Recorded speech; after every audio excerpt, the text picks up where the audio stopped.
ನಮ್ಮನೇಲಿರುವಂಥ ಪುಟ್ಟ ಬಾಲ್ಕನಿಯಲ್ಲಿ ಒಂದಷ್ಟು ಪಾಟ್ಸ್ಗಳನ್ನು ಈ ಥರ ಇಟ್ಕೊಂಡಿದ್ದೆ. ಲೈನ್ ಸೇರಿ ಇಡೋದ್ರಿಂದ ಏನಾಗ್ತಿತ್ತು, ನೀರು ಹಾಕಿದಾಗೆಲ್ಲ ಫುಲ್ ಬಾಲ್ಕನಿ ಕೊಳೆ ಕೊಳೆ ಅನಿಸ್ತಿತ್ತು. ಹಾಗೆ ಮಣ್ಣು ಕೂಡ ಆಗ್ತಿತ್ತು. ಸ್ವಲ್ಪ ಆರ್ಗನೈಸ್ಡ್ ಆಗಿ ಇಟ್ಕೊಂಡ್ರೆ ಹೇಗೆ ಅಂತ ಥಾಟ್ ಬಂದು ನಾನು ಸ್ಕ್ರಾಲ್ ಮಾಡುವಾಗ ನನಗೆ ಈ ಒಂದು ಪ್ರಾಡಕ್ಟು ಸಿಕ್ತು ನೋಡಿ. ಫ್ಲಿಪ್ಕಾರ್ಟಲ್ಲಿ ನಾನು ತರಿಸ್ಕೊಂಡಿದ್ದೀನಿ.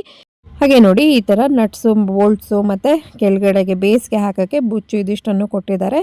ಈಗ ನಾವು ಇದನ್ನೆಲ್ಲ ಅಸೆಂಬಲ್ ಮಾಡಬೇಕು. ಒಬ್ಬರಿಗೆ ಮಾಡೋದು ಸ್ವಲ್ಪ ಕಷ್ಟ. ಹಾಗಾಗಿ ನಾನು ನನ್ನ ಹಸ್ಬೆಂಡ್ ಹೆಲ್ಪನ್ನು ತಗೊಂಡೆ. ಇವಾಗ ನೀಟಾಗಿ ಒಂದೊಂದನ್ನೇ ಒಂದ್ರ ಪಕ್ಕ ಒಂದು ನೀಟಾಗಿ ಜೋಡಿಸ್ಕೊಂಡ್ರೆ ಆಯಿತು. ಸೊ ಫಸ್ಟು ಇಲ್ಲಿ ಸೆಂಟರಲ್ಲಿ ಒಂದು ಲಾಂಗ್ ಸ್ಟಿಕ್ ಏನಿದೆ ಅದನ್ನು ಫಸ್ಟ್ ಜೋಡಿಸ್ಕೊಬೇಕು. ಆಮೇಲೆ 2 ಸೈಡ್ಸನ್ನು ಈ ಥರ ಜೋಡಿಸ್ಕೊಳ್ಬೇಕಾಗತ್ತೆ. ಅದಾದಮೇಲೆ ಏನಿಲ್ಲ 3 ಸ್ಟೆಪ್ಸಲ್ಲೂ ಈ ರೀತಿ ಅದೇನು ಕೊಟ್ಟಿದ್ದಾರೆ ನೋಡಿ ಅದನ್ನು ಈ ಥರ ಆ ಒಂದು ನಟ್ಟು ಮತ್ತು ಬೋಲ್ಟ್ ಮುಖಾಂತರ ಜೋಡಿಸ್ಕೊಂಡ್ಬಿಟ್ರೆ ಆಯಿತು. ತುಂಬಾ ಈಸಿಯಾಗಿ ಮಾಡಿಬಿಡ್ಬೋದು.